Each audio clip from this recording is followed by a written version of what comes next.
Новый «Легентей» под таким названием в Якутске в 2021 году прошел концерт певца Иннокентия Васильева. Двухчасовая программа, стопроцентный живой звук, песни в стиле соул и фанк. Такого в Якутске еще не было. В ДК Кулаковского «Легентей» выступил со звездным пулом музыкантов группой FM Band из Москвы. Новый «Легентей» пришелся по душе якутской публике. Концерт прошел под бурные аплодисменты зрителей.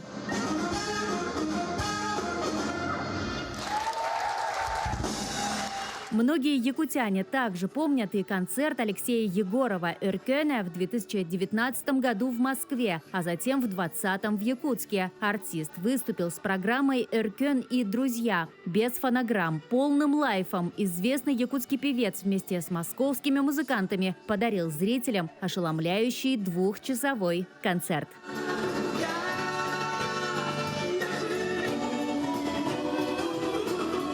Новый 2022 год столичные топовые музыканты также открыли вместе с «Эркёном». В Якутске они представили новую программу «Концерт для своих».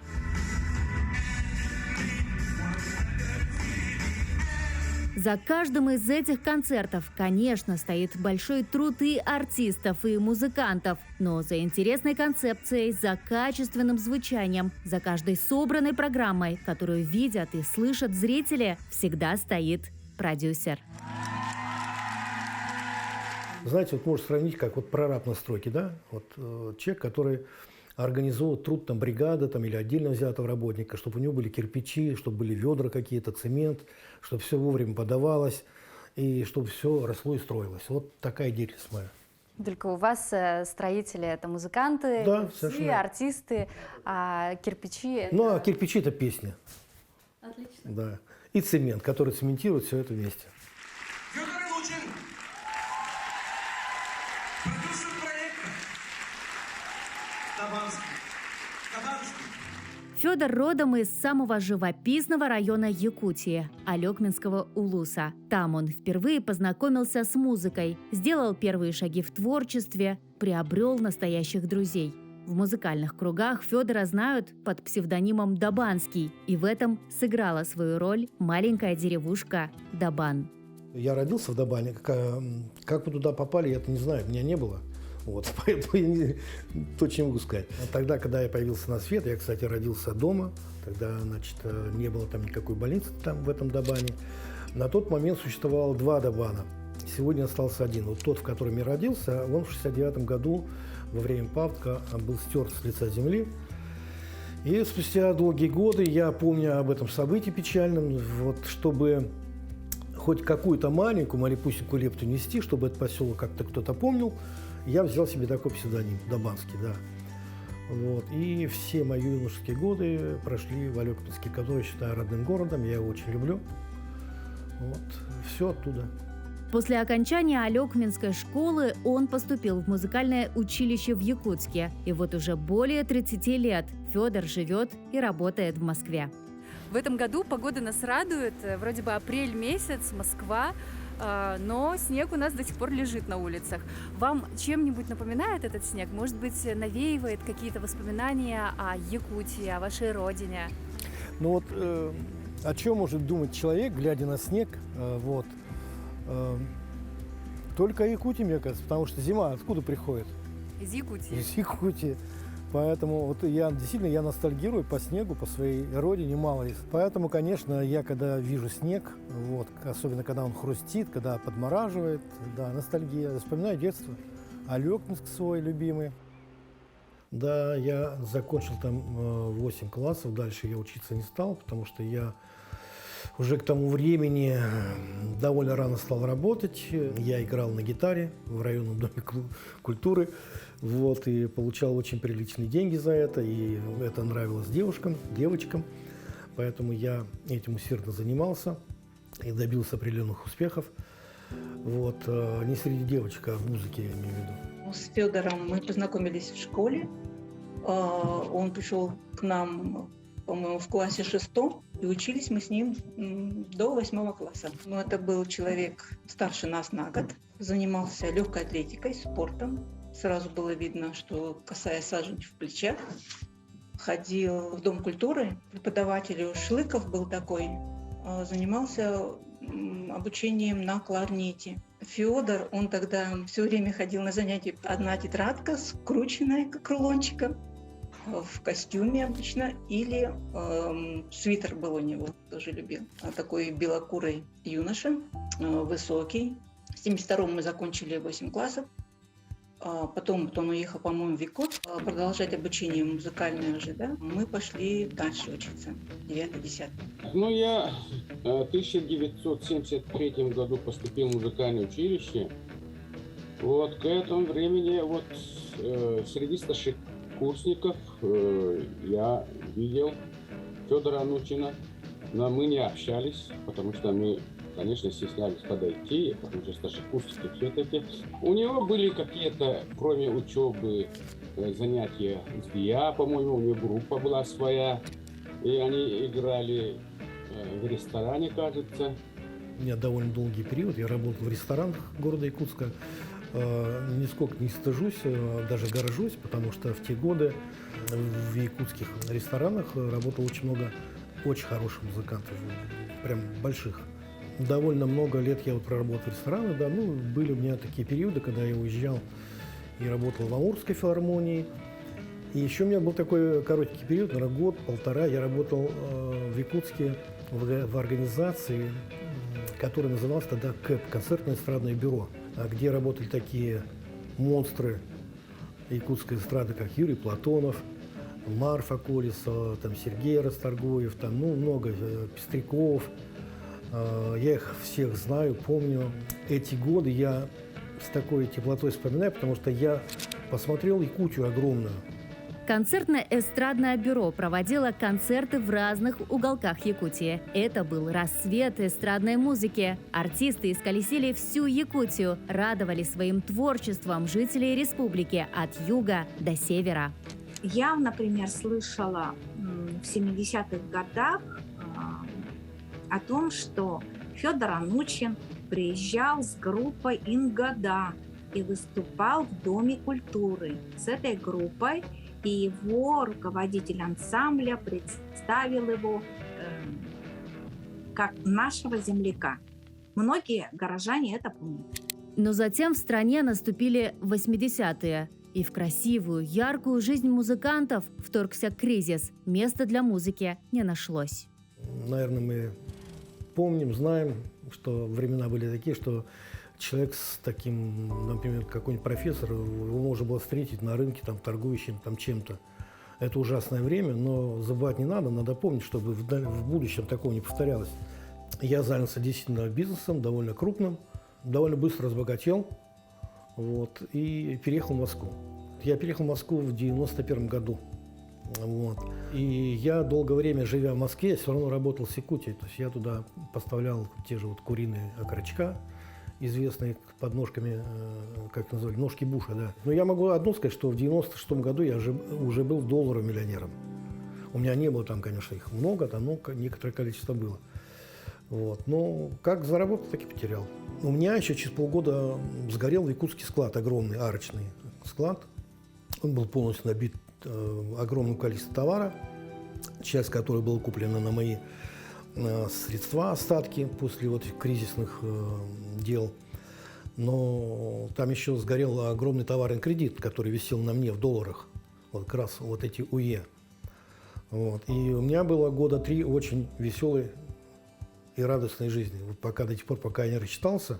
Такой интересный факт. Я же родился дома, вот, и мама мне позже рассказала, что не было же ни акушерок, никого не было. И у меня дома там бабка-повитуха приняла, и меня взвешивали на весах в магазинах. Вот, через пару дней. Там. Поэтому мать говорила, вот у тебя, Федька, откуда тяга к торговле. И я себе сказал, что я торговлей заниматься больше никогда не буду. Вот это не мое дело, я это не умею и не хочу даже. Это совершенно не моя стезя. В те годы жизнь Федора была похожа на американские горки с крутыми взлетами и падениями. Но Федор – человек твердой закалки. Он знал и верил, что за каждым лихим спуском следует восхождение. Так и произошло. Я родилась в Карачаево-Черкесии. Ставропольский край, я жила до 20 лет, вот, переехала в Москву, я уже в Москве больше, свыше 30 лет живу. Мы с Федором познакомились 7 лет тому назад. Год мы общались, и потом уже мы стали более тесно общаться. Вот получается, 6 лет мы вместе живем. Вы до этого упомянули, что у вас был интересный метод знакомства, вы познакомились в интернете. Что греха таить? Вот. Где сейчас можно познакомиться взрослым двум людям? Ты же не пойдешь в библиотеку или там в бар, или на дискотеку, да, или на улице, или ты будешь сидеть на лавочке и говорить: желаю познакомиться. Вот. То есть, да, мы познакомились через сайт знакомства, я это не скрываю, потому что это очень удобный способ встретить свою любовь и избавиться от одиночества. Чем вас привлекла страница на сайте знакомств Федора? Какие у него были фотографии и какое описание было? Фотографии возле театра, в студии записи. Но вы знаете, даже меня этим не поразило, меня поразило, когда мы встретились, и я с каждым разом понимала, что это очень глубокий, очень интересный человек.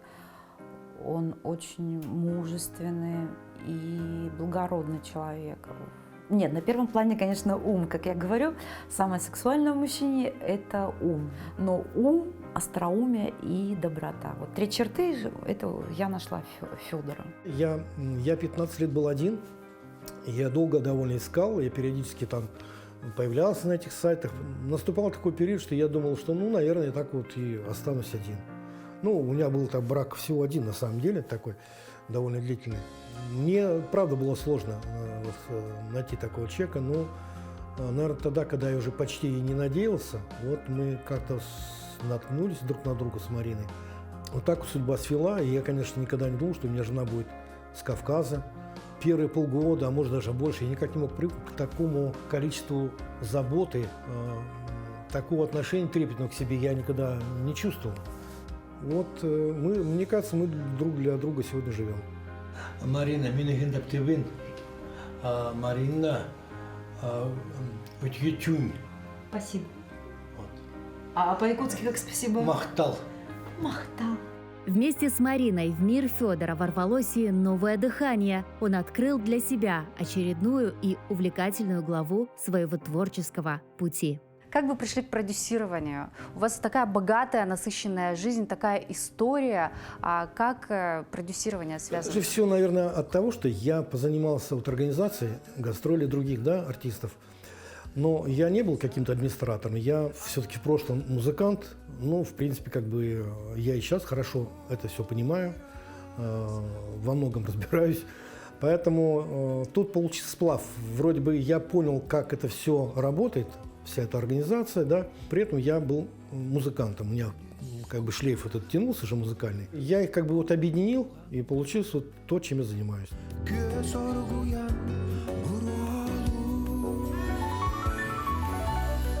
С Лагентеем мы записывали здесь довольно какое-то количество песен. Очень, очень крутой и такой интересный артист. Очень. Продюсер, прежде всего, вдохновитель. Если мы говорим о продюсере как менеджере, да, продюсер – это очень важное звено вообще в производстве чего-либо, потому что, допустим, он четко понимает и знает то, как должен выглядеть продукт, который он должен реализовать. То есть он четко это понимает. В шоу-бизнесе это все-таки более всеобъемлющий такое понятие продюсера. Он и связи, конечно, и вкус, и чуйка, и какое-то понимание профессиональное, как это может выглядеть. А профессиональный продюсер это вот как, например, Федор. Он все четко, у него нету никаких сложностей в объяснении сути. То есть он очень легко это все, потому что профессионал. Мне нравится то, чем я сегодня занимаюсь.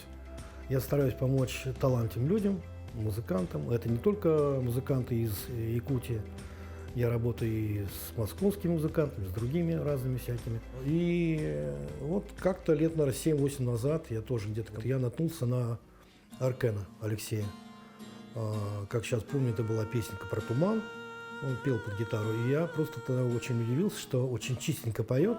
То есть он сидел в коридоре, играл на гитаре, я понимаю, что это записано здесь сейчас, то есть никто его не тюнил, ничего. Вот, он потрясающе точно поет, он действительно талантливый человек.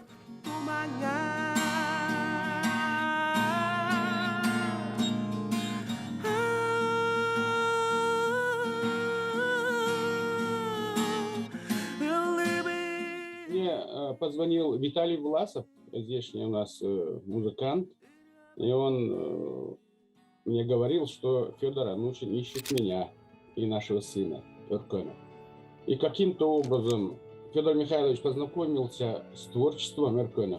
Это, конечно, меня очень льстило, потому что он все-таки представитель московского бомонда и представитель, работающий в сфере отечественной музыки. Ну, потом мы связались. Ему очень нравится творчество Эркена, и он хочет как-то это показать в Москве. Вот, и он говорит: а не хочешь, вот, давай вместе поработаем, я здесь в Москве знаю музыкантов, давай сделаем хороший материал, давай попробуем что-то, давай творить, в общем. Вот. И я был не против, для меня это было очень интересно. Тем более мне всегда что-то интересно, все новое. В общем-то, так мы с ним познакомились, сделали первый проект.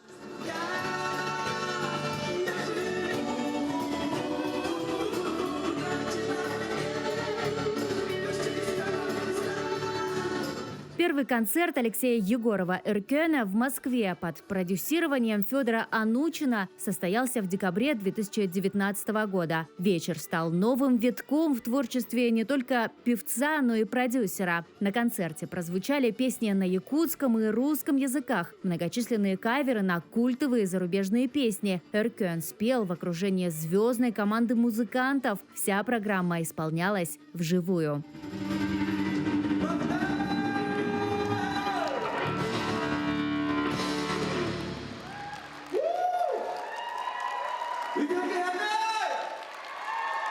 Мне, конечно, очень понравилось и то, что это современное такое звучание, что сотрудничество с другими музыкантами. Очень крутой зал, очень крутой звук, свет, все выстроено.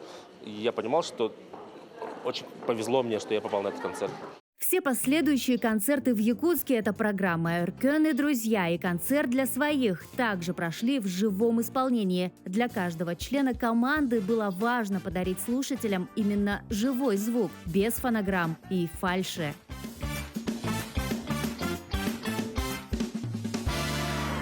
Я иду на то, что я везу не 3 музыкантов, 4, я везу там полноценный, хороший состав. Вот, и стараюсь, чтобы это действительно были такие топовые музыканты. Бас-гитарист играет живьем, гитарист живьем играет. Если там мы привлекаем там в аранжировке саксофониста, то идет саксофонист и пишет свою партию, играет живьем на саксофоне. Вот, это все стоит денег, но это и слышно, это слышно, что играет живьем там гитарист, там басист, там. Но то, что придает неповторимость какому-то треку, конечно, мы пишем это все живьем. 15 апреля в Москонцерт-холле состоится очередной невероятный проект Алексея Егорова Эркена. Компанию-певцу составят музыканты из разных городов России. Каждый из них мастер своего дела. За плечами множество проектов с первыми лицами российской и зарубежной сцены.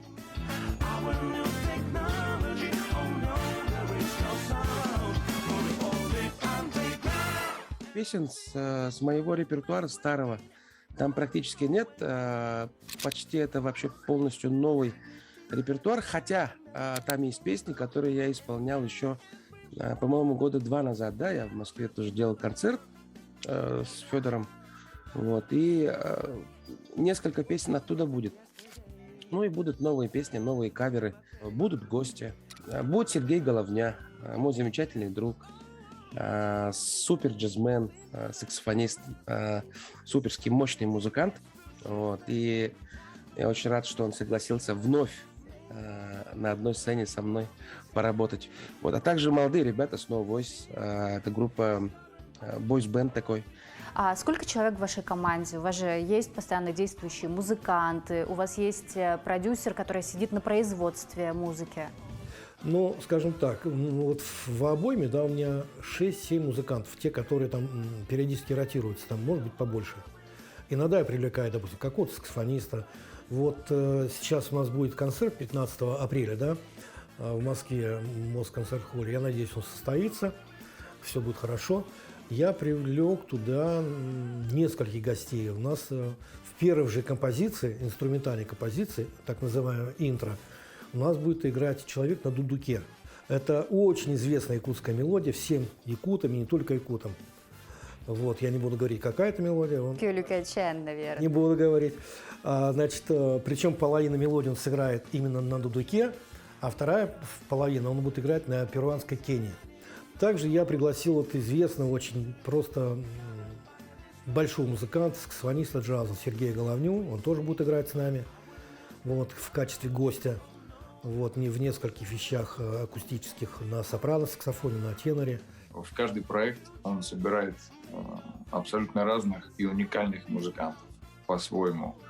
Каждый из них вносит свой вклад. Каждый из них — это музыкант разного направления. Кто-то из джаза, кто-то из рока, кто-то из эстрады. Получается такая сборная солянка, сплав. И из этого всего, представляете, такое получается слияние.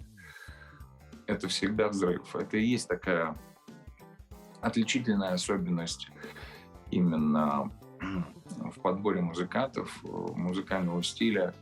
Именно у Федора по такой концепции выстраивают свою музыкальную стилистику. Я не сомневаюсь, что концерт будет роскошным. Я не сомневаюсь, что музыканты будут играть на отрыв, что Кен будет петь в лучшей своей форме, что публика нас будет принимать.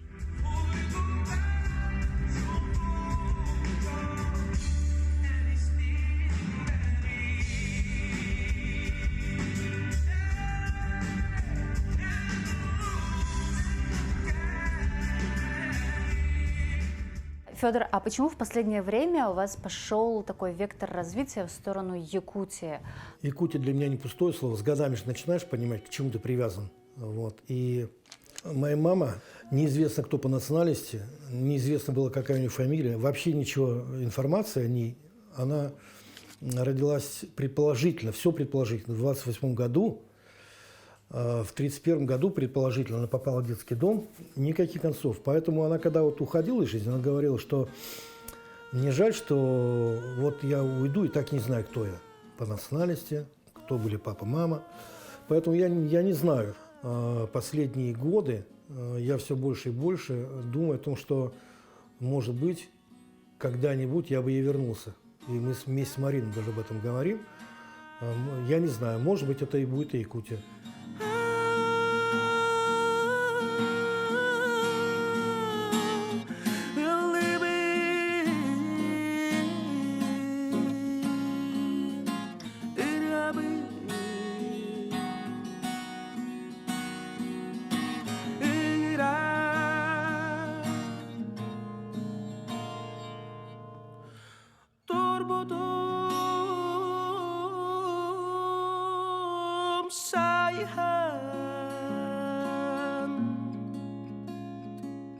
Это все наложило отпечаток на его жизнь, на его творчество и на все то, что сейчас мы видим в его творческой работе. И сам вот этот псевдоним, который он взял, Дабанский, это высота, это преодоление себя. Федор очень такой интересный человек. Он уникальный в своем роде. Это человек, которому просто так не живется, знаете, вот. Он же мог просто жить, не придумывать для себя какие-то проблемы, не делать всего этого вообще в целом. Но он такой человек-движок, я считаю его своим старшим братом. Вклад в музыкальную культуру от нашего продюсера, от нашего земляка Федора Михайловича есть. И большой. Пусть это пласт будет именно музыка на имени нескольких наших артистов, все равно это есть, это новое. Если бы не было Федора Анучина, скорее всего, о Якутии я бы не знал бы ничего. То есть это правда. Это правда. Я благодаря ему вообще как бы вот для себя открыл этот край, это целый мир. Это целый другой мир, другая цивилизация. Но она прекрасная тем, что вообще абсолютно имеет свою какую-то вот такую ценность культурную. Я благодарю Бога, что я встретила Федора, потому что Федор, он необычная, очень сильная личность и неординарный человек, и он дает тепло не только мне, и другим людям. Всю энергию, силу, которую мы тратим сегодняшним днем, нам в геометрической прогрессии отдастся отголоском в будущем.